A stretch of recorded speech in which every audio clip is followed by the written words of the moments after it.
अथ द्विसप्ततितमः सर्गः। एवमुक्तौ तु तौ वीरौ कबन्धेन नरेश्वरौ गिरिप्रदरमासाद्य पावकम् व्यससर्जतुः। लक्ष्मणस्तु महोल्काभिर्ज्वलिताभिः समन्ततः चितामादीपयामास सा प्रजज्वाल सर्वतः। तच्छरीरम् कबन्धस्य घृतपिण्डोपमम् महत् मेधसा पच्यमानस्य मन्दम् दहत पावकः। स विधूय चितामाशु विधूमोऽग्निरिवोत्थितः। अरजे वाससी बिभ्रन्माल्यम् दिव्यम् महाबलः। ततश्चिताया वेगेन भास्वरो विरजाम्बरः। उत्पपाताशु संहृष्टः सर्वप्रत्यङ्गभूषणः। विमाने भास्वरे तिष्ठन् हंसयुक्ते यशस्करे। प्रभया च महातेजा दिशो दश विराजयन्। सोऽन्तरिक्षगतो वाक्यम् कबन्धो राममब्रवीत्। शृणु राघव तत्त्वेन यथा सीतामवाप्स्यसि। रामषड्युक्तयो लोके याभिः सर्वम् विमृश्यते। परिमृष्टो दशान्तेन दशाभागेन सेव्यते। दशाभागगतो हीनस्त्वम् हि राम स लक्ष्मणः। यत्कृते व्यसनम् प्राप्तम् त्वया दारप्रदर्शनम्। तदवश्यम् त्वया कार्यः स सुहृत्सुहृदाम्बर।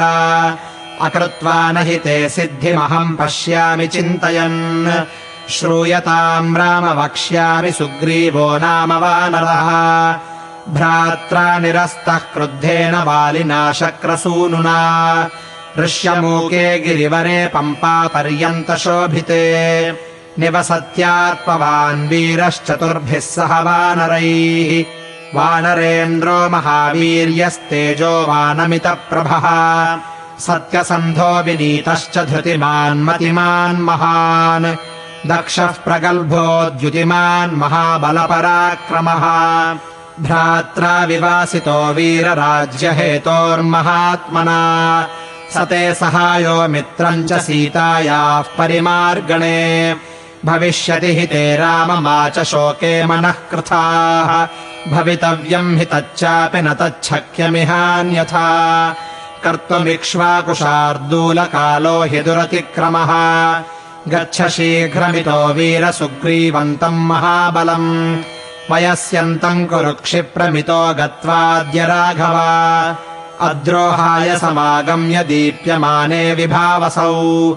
न च ते सोममन्तव्यः सुग्रीवो वानराधिपः। कृतज्ञः कामरूपी च सहायार्थी च वीर्यवान्। शक्तौ ह्यद्य युवान् कर्तुम् कार्यम् तस्य चिकीर्षितम्। कृतार्थो वा तव कृत्यम् करिष्यति। स ऋक्षरजसः पुत्रः पम्पामटति शङ्कितः। भास्करस्यौरसः पुत्रो वालिना कृतकिल्बिषः। सन्निधायायुधम् क्षिप्रमृष्यमूकालयम् कपिम्। कुरु राघव सत्येन वयस्यम् वनचारिणम्। स हि स्थानानि कार्त्स्न्येन सर्वाणि कपिकुञ्जरः। नरमांसाशिनाम् लोके नैपुण्यादधिगच्छति। न तस्याविदितम् लोके किञ्चिदस्ति हि राघव। यावत् सूर्यः प्रतपति सहस्रांशः परम् तप। स नदीर्विपुलान् शैलान् गिरिदुर्गाणि कन्दरान्। अन्विष्य वानरैः सार्धम् पत्नीम् तेऽधिगमिष्यति। वानरांश्च महाकायान् प्रेषयिष्यति राघव। दिशो विचेतुम् ताम् सीताम् त्वद्वियोगेन शोचतीम्। अन्वेष्यति वरारोहाम् मैथिलीम् रावणालये। समेरुशृङ्गाग्रगतामनिन्दिताम् प्रविश्य पातालतलेऽपि वाश्रिताम्।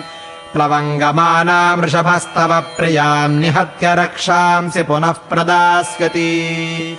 इत्यार्षे श्रीमद् रामायणे वाल्मीकीये आदिकाव्ये अरण्यकाण्डे 2सप्ततितमः सर्गः।